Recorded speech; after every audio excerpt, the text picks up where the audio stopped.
Hello students, अत्री knowledge channel में आपका स्वागत है। स्टूडेंट्स, आज की वीडियो में हम अपवर्तनांक की घटना पर आधारित कुछ संख्यात्मक प्रश्नों को हल करेंगे। कुछ न्यूमेरिकल्स। मैंने आपको बताया था जब भी हमें संख्यात्मक प्रश्न हल करने हो, हमें किसी भी संख्यात्मक प्रश्न को, चाहे वो चित्र के रूप में दिया हो, चाहे वह शब्दों के रूप में दिया हो, उसे बहुत ध्यान से ऑब्जर्व करने की, देखने की और समझने की आवश्यकता है। जब हम उस बात को समझ लें तो जो जो सूचनाएं, जो जो इंफॉर्मेशन उस प्रश्न में दी गई है वो हमें लिखनी है, और जो इंफॉर्मेशन पूछी गई है उसे भी हमें लिखकर क्वेश्चन मार्क कर लेना चाहिए। उसके बाद हम देखते हैं क्या ऐसा कोई सूत्र, ऐसा कोई व्यंजन है जो जो दी गई सूचनाएं हैं उनमें कोई संबंध स्थापित करता है। वो सूत्र हमें लिखना है। उसके बाद उस सूत्र के अंदर हमें वो वैल्यू पुट कर देनी है जो कि हमें दी गई है, और उसकी गणना करके अंत में हमें उसके हल तक पहुंचना है। यही एक प्रोसीजर होता है जब हम संख्यात्मक प्रश्नों को बहुत अच्छी तरह से समझकर हल कर पाते हैं। तो आज की इस वीडियो में मैं प्रकाश के अपवर्तन की घटना से आधारित कुछ प्रश्न को हल करेंगे और देखेंगे कि भाई हम किस प्रकार से इन्हें सॉल्व करें। तो प्रश्न एक जो है वो चित्र के रूप में दिया गया प्रश्न है, और इसमें तीन अलग अलग भाग हैं। पहला भाग अगर आप देखेंगे यहां पर, तो ये आपतित किरण है, ये अपवर्तित किरण है। ये माध्यम 1 है और ये माध्यम 2 है। यहां पर एक कोण दिया गया है 30 डिग्री और ये कोण दिया गया है 45 डिग्री। तो हम देख रहे हैं चूंकि ये कोण अभिलंब और आपतित किरण के बीच का ही है, इसका मतलब ये हुआ ये कौन सा कोण है, कोण आई है। और इसी प्रकार से ये अभिलंब और अपवर्तित किरण के बीच का कोण है, ये कोण आर है। तो पहले प्रश्न के भाग ए को जब हम हल करेंगे तो हमें है कोण आई बराबर दे रखा है 30 डिग्री, कोण आर बराबर दे रखा है 45 डिग्री, और इन तीनों ही भागों में पूछा क्या है, 1/2। 1/2 का मतलब है पहले माध्यम के सापेक्ष दूसरे माध्यम का अपवर्तनांक ज्ञात करना है। तो इसने सीधा दिया है 1/2 हमें ज्ञात करना है। तो हम जानते हैं कि भाई अपवर्तनांक और अपवर्तन कोण और आपतन कोण में संबंध स्थापित करने वाला जो नियम है वो है प्रकाश के अपवर्तन का द्वितीय नियम, जिसे हम स्नेल का नियम भी कहते हैं। तो स्नेल का नियम यहां पर लगने वाला है। तो उसके अनुसार चूंकि 1/2 बराबर होता है sine I upon sine R. Is that clear? 1/2 हमें नहीं पता है कितना है, लेकिन आई का वैल्यू हमें पता है 30 डिग्री और आर का मान पता है हमें 45 डिग्री। अब स्टूडेंट्स, ध्यान रखने वाली बात यह है कि आप इन्हें 30 और 45 समझ के मत काट देना। इनकी हमें त्रिकोणमितीय मान देखना है। जो हमें ट्रिग्नोमेट्री है, त्रिकोणमिति है, उसमें तालिका में आपने साइन 30 डिग्री का मान पढ़ा होगा और साइन 45 डिग्री का मान पढ़ा होगा। अगर हमने साइन 30 डिग्री है तो साइन 30 डिग्री बराबर होता है 1/2, 1/2, और साइन 45 डिग्री का मान होता है 1/√2। यानी ये साइन 30, चूंकि साइन 30 बराबर होता है 1/2 एंड साइन 45 डिग्री बराबर होता है 1/√2। यही वैल्यू हमें यहां पर रखनी है। अब हम इसे हल कर लेंगे।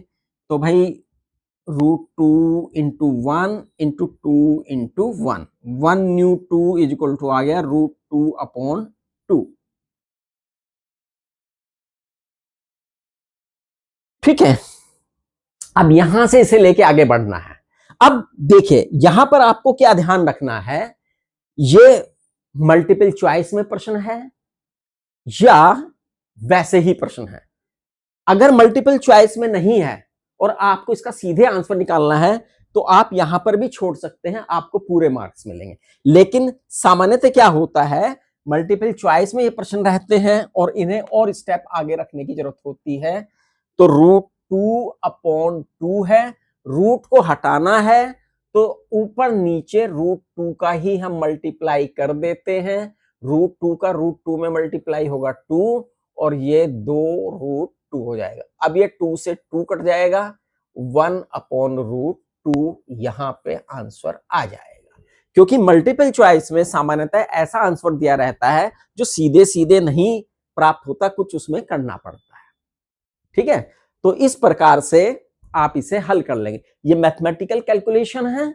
इसके यहां तक आपने देखा था, आई की वैल्यू रखी हमने, आर की वैल्यू रखी, फिर इनके त्रिकोणमितीय मान रखे और फिर हमने इसे हल कर लिया। इस रूप में हमें प्रश्न मिला √2 को हटाना है, तो जिसको रूट को हटाना है उतने ही रूट से हमें उसे मल्टीप्लाई कर देंगे, तो हम तेजी से हल कर लेंगे √2 का ऊपर और √2 का नीचे। क्योंकि अंश और हर अगर हम दोनों जगह भाग करेंगे तो उसके मान में कोई फर्क नहीं पड़ेगा, क्योंकि हम अपनी तरफ से कर रहे हैं। Is that clear?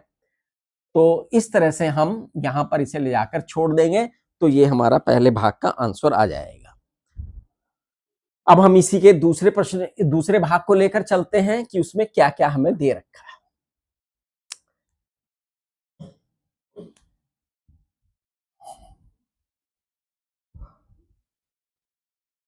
तो दूसरा चित्र हम देखते हैं, इसका पार्ट बी क्या ये कह रहा है।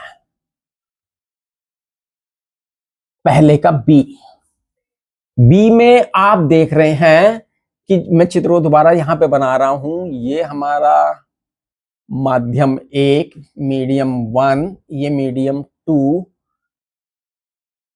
ये आपतित किरण और ये अपवर्तित किरण है। यहां पर ये न देखे, इट इज 30 डिग्री, तो ये है 45 डिग्री और ये है 30 डिग्री। अब हमें निकालना है 1/2। 1/2 निकालना अगर हमें है तो हमें एंगल आई और एंगल आर के मान पता होने चाहिए। तो एंगल आई आप देखें इसमें क्या है, अगर हम देखें कि भाई अभिलंब तो ये है और ये एंगल हमें चाहिए, एंगल आई बनेगा और ये हमारा एंगल आर बनेगा। तो एंगल आई जो हो जाएगा वो स्टूडेंट हमें पता है यहां से लेके यहां तक ये 90 डिग्री है, क्योंकि ये अभिलंब है और इतना 45 डिग्री चला गया, 90 degree minus 45 degree is equal to 45 degree. Angle I की वैल्यू आ गई 45 डिग्री। इसी प्रकार से हम नीचे देखेंगे कि भाई ये तो 30 डिग्री है, पर ये तो हमारा एंगल नहीं, हमारा एंगल तो इसमें और अभिलंब के बीच का होना चाहिए। लेकिन हम जानते हैं यहां से लेके यहां तक कितना है, ये 90। तो एंगल आर भी 90 और 90 में से 30 सब ट्रैक कर दो तो आ जाएगा 60 डिग्री। अब हमारे पास एंगल आई और एंगल आर आ गए हैं। जब हमारे पास एंगल आई और एंगल आर दोनों प्राप्त हो गए हैं, अब हमें इसमें स्नेल का नियम लगाएंगे, वही पुराने वाला 1/2 बराबर sine I upon sine R. 1/2 हमें पता नहीं, साइन आई की वैल्यू है sine 45 degree and sine R की वैल्यू है साइन 60 डिग्री। अब क्या करें, त्रिकोणमितीय तालिका से साइन 45 डिग्री और साइन 60 डिग्री के मान हम रखेंगे। ये तालिकाएं आपको याद होनी चाहिए, क्योंकि मैथमेटिक्स में ये तालिकाएं आपको आएंगी। तो साइन 45 डिग्री की वैल्यू होती है स्टूडेंट्स 1/2 अपॉन साइन 60 की वैल्यू होती है √3/2। यहाँ पे लिख भी सकते हैं sine 45 degree is equal to 1/2 and sine 60 degree is equal to √3/2। अब इसे हल कर लेंगे, 1/2 इज इक्वल टू हो जाएगा ये 2/√2 इंटू √3, ये बन जाएगा। तो अगले स्टेप में हम बढ़ेंगे, 1/2 इज इक्वल टू 2/√6। √2 की √3 में मल्टीप्लाई करेंगे तो रूट क्या आ जाएगा 6। ये मैथमेटिक्स में आपने सीखा होगा। अब चूंकि हमें तरीका तो ये है कि यहाँ पे आंसर नहीं छोड़ना है, रूट में नंबर प्राय नहीं छोड़ा जाता नीचे, तो इसे गायब करना है तो हमें ऊपर नीचे √6 की अगर हम मल्टीप्लाई करेंगे तो इसके वैल्यू में कोई फर्क नहीं पड़ेगा, लेकिन हमारा जो तरीका है वो चेंज हो जाएगा। 1/2 इज इक्वल टू 2√6 अपॉन √6 की √6 में मल्टीप्लाई करेंगे 6, तो 2 3 जा 6, √6/3 आंसर। √6/√3 जो है आपका आंसर आ जाएगा। इस प्रकार से हम इसे हल कर सकते हैं। Paper, is that clear? तो देखो मैंने वही किया जो इससे पहले प्रश्न में किया, लेकिन इस चित्र में थोड़ा सा इसने घुमाया था कि डायरेक्ट आई और आर की वैल्यू नहीं दी थी। ठीक, तो हमने इसमें डायरेक्ट आई और आर की वैल्यू निकाली है, तब हमने इसे सोल्व किया है। तो मैं समझता हूं ये भी आपको अच्छी तरह से आया होगा। अब हम इसके तीसरे पार्ट की तरफ पढ़ते हैं, जो कि है इसका सी पार्ट। तो सी का भी मैं डायग्राम बनाऊंगा पहले और फिर आपको समझाऊंगा। देखो तीनों चित्र वाले प्रश्न हैं, लेकिन तीनों को अलग अलग करके इसने दिया है, इसलिए मैंने तीनों कंडीशंस आपके सामने रखी है कि भाई आप किस प्रकार से इन्हें समझें और सवाल को लेकर आगे बढ़े।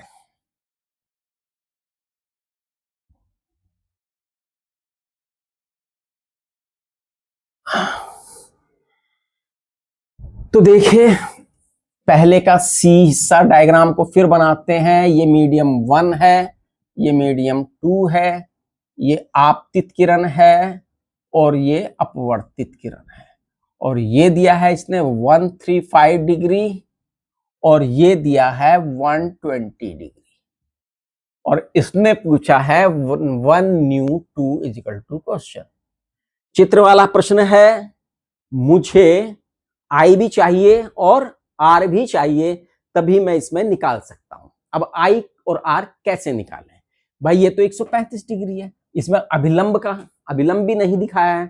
तो यहां पर हमें स्टूडेंट्स अभिलंब को अपने आप डालना होगा, है ना, कि भाई ये अभिलंब है। लेकिन अभिलंब से पहले एक चीज देखिए, ये 135 डिग्री का एंगल है और ये एक सरल रेखा है, ये सीधी जा रही है, तो ये पूरा कितना हुआ 180 डिग्री। कितना हुआ 180 डिग्री। तो ये एंगल कितना रह गया हमारा, ये अगर ये पूरा 180 डिग्री है, 135 उधर चला गया, तो ये एंगल हो गया 45 डिग्री। इसी प्रकार से इधर देखें, ये पूरा का पूरा 180 है, तो ये कितना रह गया 60 डिग्री। तो अगर मैं यहां पर इसमें देखेंगे, एक और चित्र यहां पर बनाऊं दोबारा से, जिसमें मुझे पता लग जाए कि भाई अब ये प्रश्न आपने देखा होगा जैसे पार्ट बी बना था उसकी तरह से कुछ बन गया है। अब हमें पता लगा कि ये जो यहां से यहां तक तो 60 डिग्री जा रहा है और यहां से यहां तक 45 डिग्री जा रहा है, ठीक है ना। और यहां से यहां तक कितना है 135 था और यहां से यहां तक कितना था 120 डिग्री था। लेकिन मुझे तो ये चाहिए एंगल, दूसरे इंक से लिखता हूं मैं जिससे पता लग जाए कि भाई ये तो आपतित किरण है और ये अभिलंब है, तो मुझे तो इस एंगल से मतलब है ये कितना है, और मुझे इधर इस एंगल से मतलब है ये कितना है। ठीक है, मैंने उनकी हेल्प से यहां तक पहुंचा हूं मैं, है ना। तो आप देखेंगे यहां पर एंगल आई की अगर हम बात करें कि भाई यहां से लेके यहां तक तो ये 90 है और 45 इधर रह गया, तो ये कितना रह गया 45। Angle I is equal to होगा 90 degree minus 45 degree is equal to 45 degree. इसी प्रकार से एंगल आर की अगर हम बात करें कि भाई यहां से लेके यहां तक कितना है, ये यहां से यहां इधर, अब इस साइड से चलेंगे, यहां से यहां तक कितना है ये 90 और इधर कितना चला गया 60 है मिला मुझे, और ये कितना बचा 90 degree minus 60 degree is equal to 30 degree. अब ये 45 डिग्री ये एंगल आई आ गया, एंगल आर आ गया 30 डिग्री। तो 1 न्यू 2 चाहिए, तो वही स्नेल का नियम 1 न्यू 2 बराबर साइन आई बटे sign are. 1 mu 2 sign I की जगह हो जाएगा साइन 45 डिग्री, साइन आर की जगह हो जाएगा sine 30 degree. 1 mu 2 equal to sine 45 degree की वैल्यू होती है 1/√2। दो प्रश्नों में आ चुकी है वैल्यू, और इसकी वैल्यू होती है 1/2। तो इसे सोल्व कर लेंगे, तो 1 न्यू 2 इजिकल टू हो जाएगा 2/√2। इसे सोल्व करेंगे तो क्या करना पड़ेगा, मुझे नीचे √2 को गायब करना है, तो ऊपर नीचे √2 का मल्टीप्लाई करना पड़ेगा। तो 1 न्यू 2 इजिकल टू हो जाएगा 2 इंटू √2 की ऊपर, √2 इंटू √2 की नीचे। ये हमने ऊपर नीचे गुना कर लिया तो 1 न्यू 2 इजिकल टू 2√2 और √2 की √2 में गुना हो जाएगी तो 2 से 2 गया, 1 न्यू 2 आ गया √2। कहीं कहीं पे √2 का मान भी लिखा रहता है 1.414, ये वैल्यू होती है। अगर √2 ना दे तो 1.414 दे तो इसका मतलब है √2 को हल कर लिया, इसका स्क्वायर रूट निकाल लिया गया है। Is that clear?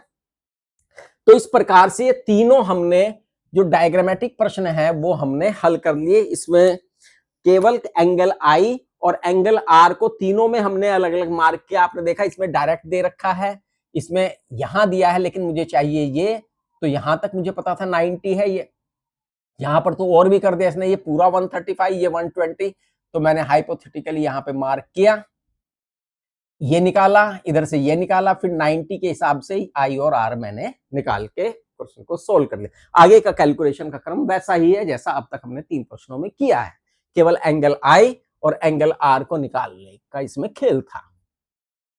अब हम बढ़ते हैं प्रश्न 2 की तरफ। मैंने वही बताया है कि जब भी हमें संख्यात्मक प्रश्नों को हल करना है तो सबसे पहले हमें उन्हें बहुत ध्यान से पढ़ना है, समझना है, उनके अंदर छिपी हुई सूचनाओं को अपनी कॉपी पर लिखना है और जो पूछा है उसे भी हमें क्वेश्चन मार्क करके लिखना है। फिर हमें वो फार्मूला ढूंढना है, वो चाबी ढूंढनी है जो इस प्रश्न में लगने जाएगी।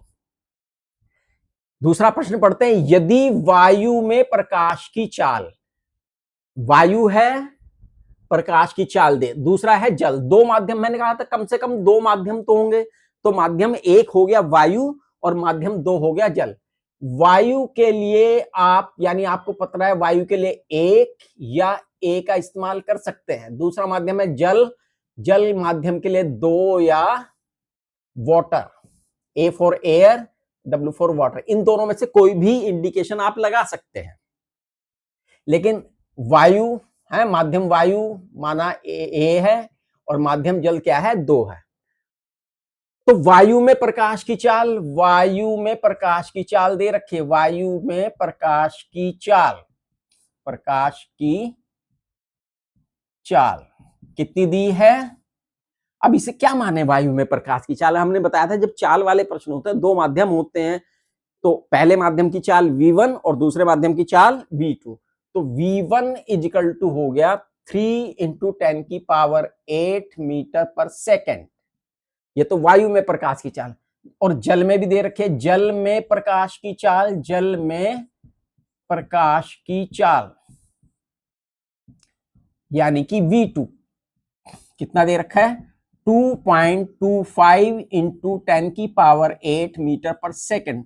पूछा क्या है इसने, तो जल का अपवर्तनांक, इसने कहा है जल का अपवर्तनांक, इसने ये नहीं कहा जल का अपवर्तनांक किसके सापेक्ष। देखिए हमने आपको बताया था अगर वायु के सापेक्ष या निर्वात के सापेक्ष किसी चीज का अपवर्तनांक है तो वो डायरेक्ट कह सकता है, यानी इसमें ये बात छिपी है कि जल का अपवर्तनांक निकाल, यानी जल का अपवर्तनांक चाहिए वायु के सापेक्ष, यानी ये कह रहा है कि वायु के सापेक्ष जल का अपवर्तनांक ज्ञात कीजिए। वायु है 1 और जल है 2, 1 न्यू 2 बराबर क्वेश्चन, या इसे हम ये भी लिख सकते हैं A न्यू W बराबर क्वेश्चन। इन दोनों में से जो भी आपको चीज कन्वीनियंट लगती है, सुविधाजनक लगती है, वो आप लिख सकते हैं।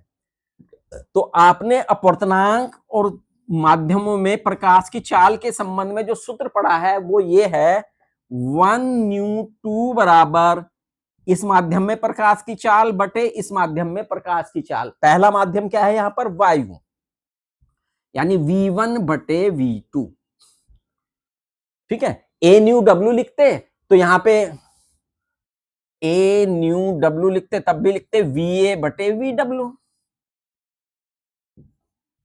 यानी वायु में प्रकाश की चाल बटे जल में प्रकाश की चाल। तो जो भी कन्वीनियंट लगे उसे आप लेके आगे बढ़ें, कहने का अभिप्राय ये है। तो हमने ये सूचनाएं यहां से ली, ये सूत्र इन पे देखा तो हमें पता लग गया कि भाई माध्यम में प्रकाश की चाल और अपवर्तनांक के बीच में संबंध स्थापित करने वाला सूत्र है 1 न्यू 2 इजिकल टू v1 बटे v2। अब हम इनकी वैल्यू पुट कर देंगे, अगले स्टेप में मान रखेंगे इनके 1 न्यू 2 v1 का मान कितना है 3 इंटू 10⁸ मीटर पर सेकेंड एंड v2 कितना है 2.25 इंटू 10⁸ मीटर पर सेकेंड। मीटर पर सेकेंड से 10⁸ से 10⁸, तो ये रह गया 3/2.25। दशमलव हटाएंगे 2 0 यहां पर लगाएंगे। अब इसे हल कर लीजिएगा। 25 से कट रहा है 25 बार या 325 निम्मा 225, 12/9, 12/9 भी 3 से कट रहा है, 3 तिया 9, 3 चौक 12, 4/3। तो यानी कि 1/2 बराबर आ गया 4/3, या कह सकते हैं A/W बराबर आ गया 4/3। दोनों में से कोई भी बात कहिए, ये आंसर है। यानी कि वायु के सापेक्ष जल का अपवर्तनांक 4/3 है। बस अगला स्टेप यही हो सकता है इसमें कि भाई ये बहुविकल्पी प्रश्नों में जनरली करते हैं हम कि जब 4/3 ना देके शायद दशमलव में आंसर दे रखा हो तो 4 को डिवाइड कर लीजिए, 3 से 1 पॉइंट समथिंग आ जाएगा इसका आंसर। तो इस प्रकार से हम आगे बढ़ते हैं। तो इसमें आपने देखा सीधा सीधा कि भाई हम सूचनाएं लिख रहे हैं और सूत्र स्थापित करके कैलकुलेशन कर रहे हैं। सीधा वही तरीका न्यूमेरिकल्स में, संख्यात्मक प्रश्नों में, सब में चलता है। तो बढ़ते हैं, प्रश्न नंबर 2 हमारा हल हो गया। अब प्रश्न संख्या 3 की तरफ बढ़ते हैं। 3 में क्या कह रहा है?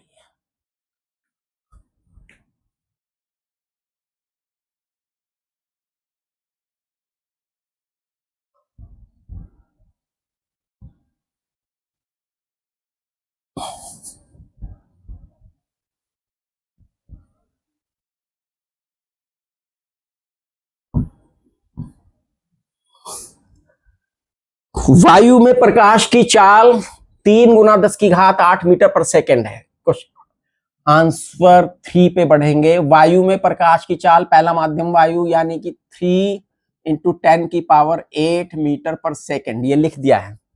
वायु के सापेक्ष जल का अपवर्तनांक, यानी कि वायु के सापेक्ष A/W बराबर कितना दिया, 4/3 है। तो इसने कहा है जल में प्रकाश की चाल ज्ञात कीजिए, V2 बराबर क्वेश्चन, इसे 1/2 भी कह सकते हैं। मैंने कहा ना दोनों में से 1/2 भी कह सकते हैं। ये सभी पे लागू होगा, ये नहीं कि मैं किसी एक ही प्रश्न पे लागू होगा, ये बात सब पे लागू होगी। जो आपको कन्वीनियंट लगता है वो आप यूज कीजिएगा।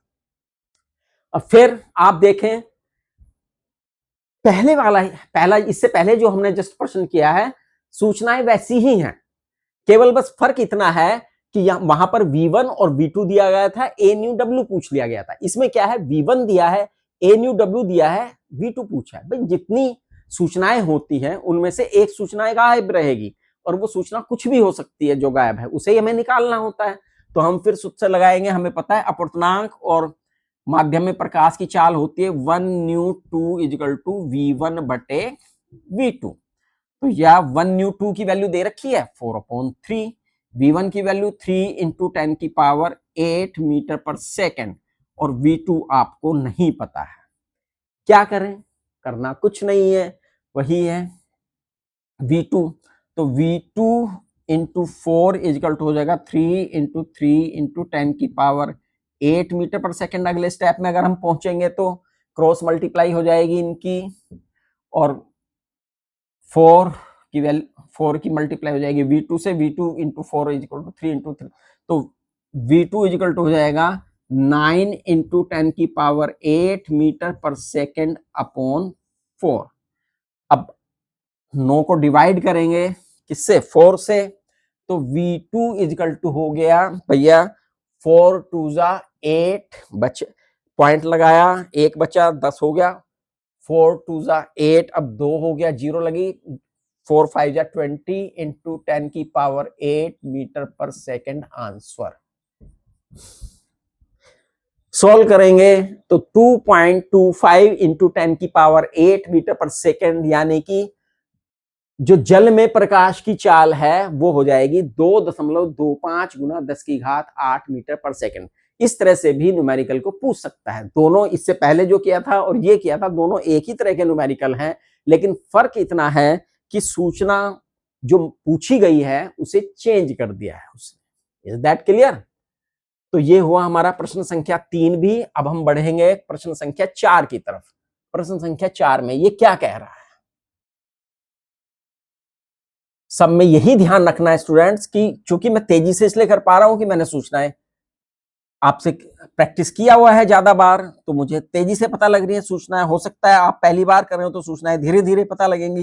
जितनी प्रैक्टिस आप बढ़ाएंगे आप सूचनाओं को उतनी तेजी से निकाल पाएंगे और तब आपका टाइम जो है वो मैनेज हो जाएगा। वायु के सापेक्ष कांच का अपवर्तनांक, यानी वायु के सापेक्ष कांच का, तो आपको पता है इसे लिखने का तरीका मैंने आपको बताया था।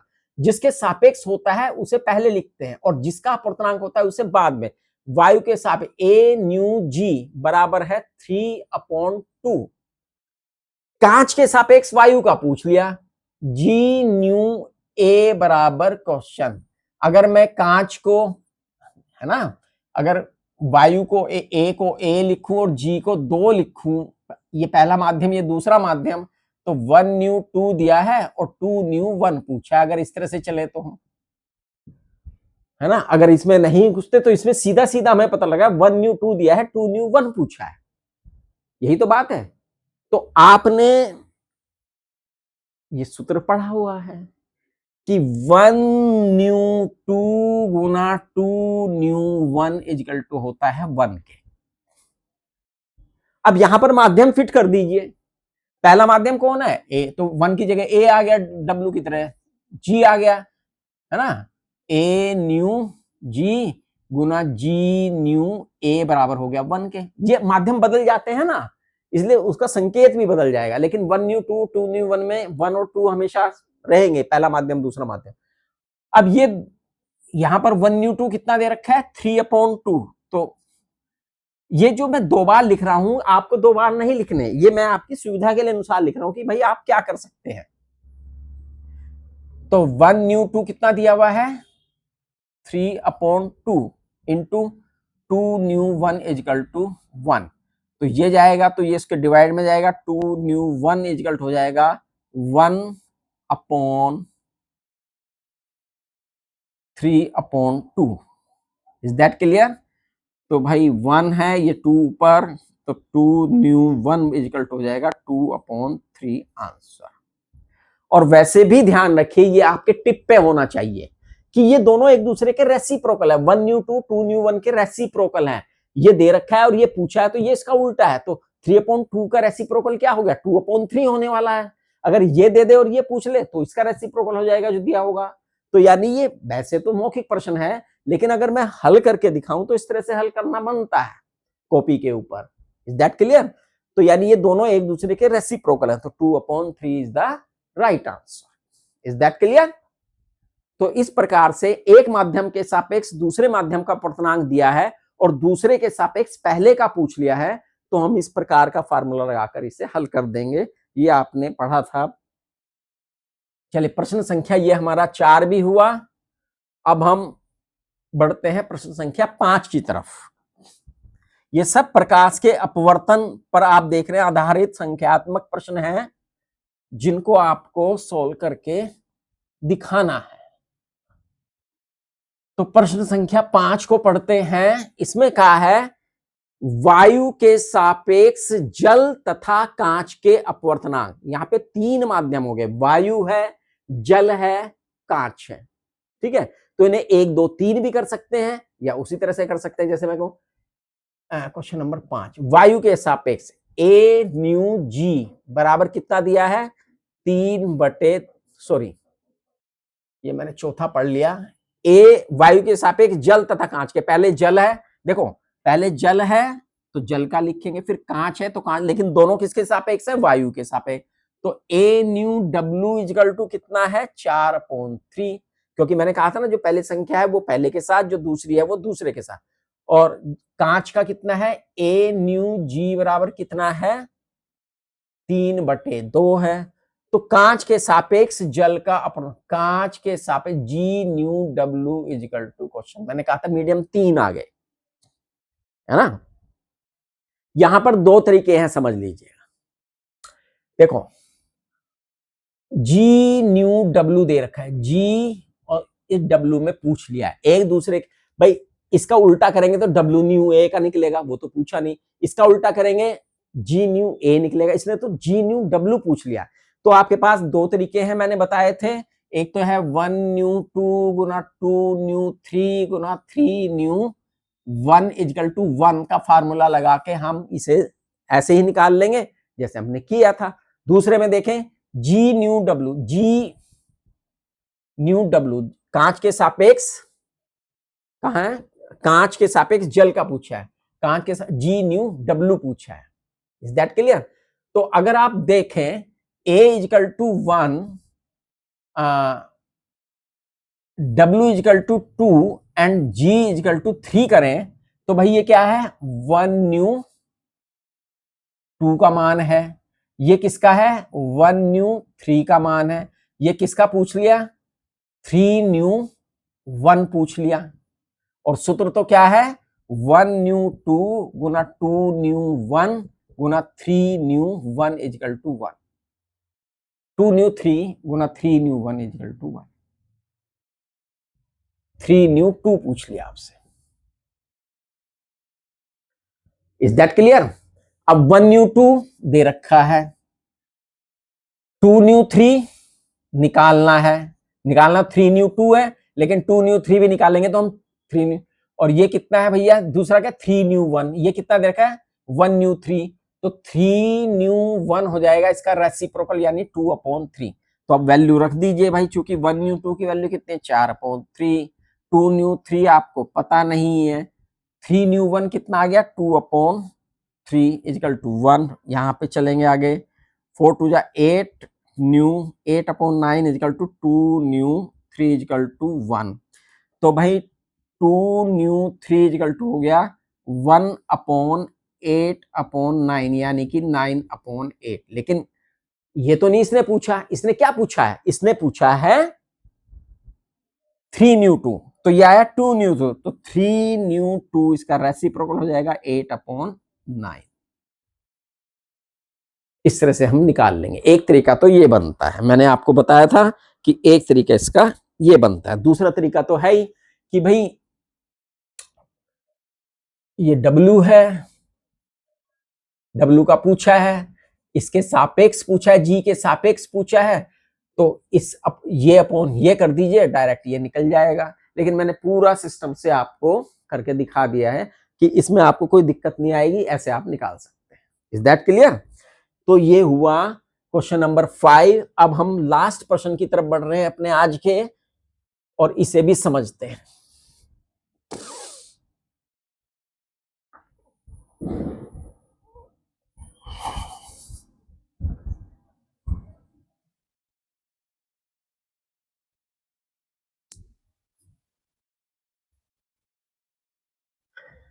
एक मछुआरे को पानी में 1.2 मीटर गहराई पर एक मछली दिखाई देती है।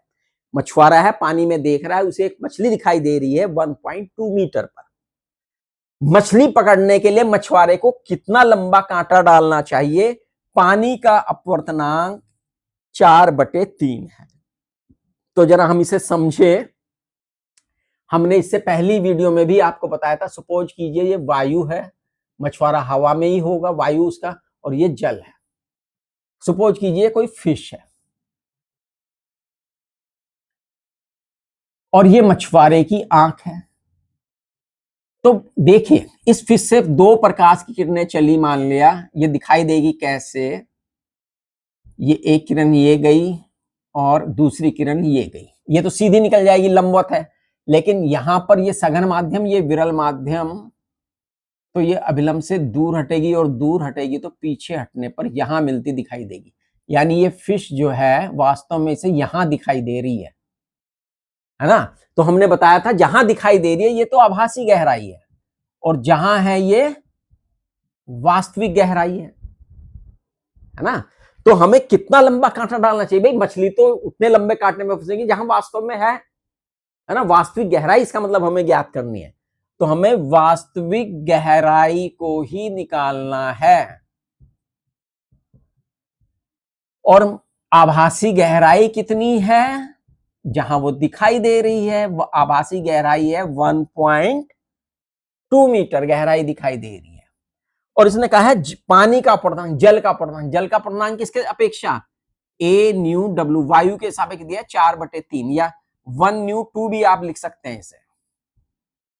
अब पहले माध्यम के सापेक्ष अब हमारे पास क्या ऐसा कोई फार्मूला है जो अपवर्तनांक और आभासी गहराई और वास्तविक गहराई में संबंध स्थापित करें?